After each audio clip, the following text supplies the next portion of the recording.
School শিক্ষার্থীদের ইংরেজিতে দক্ষতা, বক্তৃতা পারদর্শিতা এবং নেতৃত্বের গুণাবলী অর্জনের লক্ষ্যে শুরু হয়েছে ইংরেজি বক্তৃতা প্রতিযোগিতা। ব্রিটিশ কাউন্সিলের উদ্যোগে এই প্রতিযোগিতা চলছে দেশের 5টি বিভাগে। বাংলাদেশের 5টি বিভাগের 33টি স্কুলের নবম থেকে দ্বাদশ শ্রেণীর শিক্ষার্থীরা অংশগ্রহণ করছে। জাতীয় পর্যায়ে এ ধরনের উদ্যোগ শিক্ষার্থীদের ইংরেজি ভীতি দূর করবে বলে মনে করেন সংশ্লিষ্টরা। ব্রিটিশ ল্যাঙ্গুয়েজ কিন্তু আমাদের দেশে যদিও থাকে, বাট হচ্ছে ওইভাবে স্টুডেন্ট ডেভেলপ করতে পারেন। কিন্তু ধরেন ব্র্যাক ব্যাংকের যে একটা প্রোগ্রাম, ওইটার মাধ্যমে ধরেন স্টুডেন্টগুলো অবশ্যই স্কিল ডেভেলপ করবে। আর আমি চাই হচ্ছে যেন বছরে ওই রকম রাউন্ডটা যেন আর হচ্ছে 2বার বা 3বার করলে বেটার হয়। এটা আসলে একটা দারুণ উদ্যোগ, কারণ এখানে আমাদের স্টুডেন্টরা সম্পৃক্ত হচ্ছে যে স্পিচ কীভাবে তৈরি করতে হয় এবং কীভাবে আরও ভালো করতে হয়, আরেকটা অন্য লেভেলের ন্যাশনাল রাউন্ডে যাওয়ার জন্য যে তাদের কনফিডেন্স, এগুলোর জন্য আসলে বিভিন্নভাবে এই প্রোগ্রামটা আসলে তাদেরকে ইন্সপায়ার করছে। আমাদের শিক্ষার্থীরা আসলে সেই কাঙ্ক্ষিত মান সম্পন্ন ইংলিশ কিন্তু শিখতে পারে।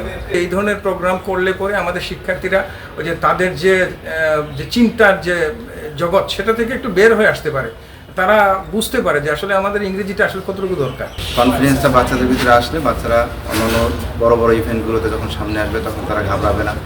তাদের কথা বলার যে কনফিডেন্স এটা বেশি থাকবে। এবং এই ধরনের প্রতিযোগিতাগুলো আরও যদি ব্রিটিশ কাউন্সিল আরও বেশি আয়োজন করে, তাহলে আরও আমাদের যারা বাচ্চা আছে আমাদের স্কুলের জালালাবাদ ক্যান্টনমেন্ট ইংলিশ স্কুলের পাশাপাশি অন্যান্য যে স্কুলগুলো আছে সেই ধরনের সকল প্রত্যন্ত স্কুলগুলো বাচ্চারা যে এই সুযোগটা পায়, তারা আরও বেশি আমাদের শিক্ষাক্ষেত্রে আমাদের বাচ্চারা বেশি বেনিফিট করবে। আশা করি হচ্ছে আপকামিং ইয়ার্সগুলোতে হচ্ছে আমরা ডিফারেন্ট স্কুলগুলোর সাথে আরও কাজ করব। আমাদের মেইন যে উদ্দেশ্যটা ছিল হচ্ছে গিয়ে আমাদের যে বাংলা মিডিয়াম বা ন্যাশনাল কারিকুলাম স্কুলের যে স্টুডেন্টস আছে তাদের সাথে হচ্ছে কাজ করে তাদের লিডারশিপ কোয়ালিটিগুলো, তারপরে হচ্ছে ইংলিশ স্কিলস যেটা স্পিকিং স্কিলস সেটা ডেভেলপ করা। সো ওইগুলোতে আমরা বলতে পারি যে সাকসেসফুলি অনেকগুলো পার্টিসিপেন্টস আমরা পেয়েছি। ঢাকার রাউন্ডটা অবশ্যই এখনও বাকি আছে, so we are looking forward to that. আমার মনে হয়েছে যে আসলে এখানে যারা পার্টিসিপেট করে তারা সত্যিই চমৎকার। এই বয়সে, এত ছোট বয়সে তারা যেভাবে স্পিচগুলো দিয়েছে আমার কাছে সত্যিই ভালো লেগেছে। সো আমরা যদি আর একটু ছড়িয়ে দিতে পারি এই পার্টিকুলার কম্পিটিশনটা এই পুরো জেলাটার মধ্যে, আমার মনে হয় সেটা আসলে সুফল বয়ে আনবে এই জেলাটার জন্য। প্রাথমিকের পর এখন চলছে আঞ্চলিক পর্যায়ের প্রতিযোগিতা। এরই ধারাবাহিকতায় সিলেট বিভাগের জালালাবাদ ক্যান্টনমেন্ট স্কুল অ্যান্ড কলেজের শিক্ষার্থীরা ইংরেজি বক্তৃতা প্রতিযোগিতায় অংশ নেয়।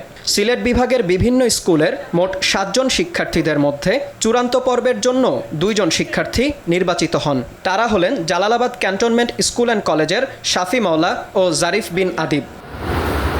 Alhamdulillah, I'm truly grateful toward BRAC and British Council for this award. My aim in life is to become a diplomat in the big stage internationally, and that is why I have chosen this path on English speaking, and I'm participating in countless. ইংলিশে public স্পিকিংয়ে খুবই আলহামদুলিল্লাহ আল্লাহ আমাকে একটা ভালো position দিয়েছেন।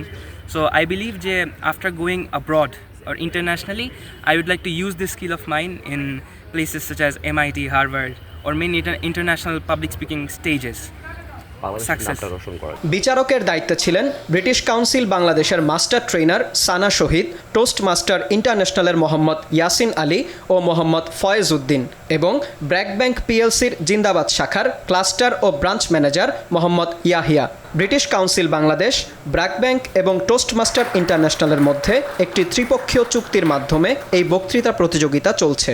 অনুষ্ঠানের media partner RTV। বিন Yamin, RTV।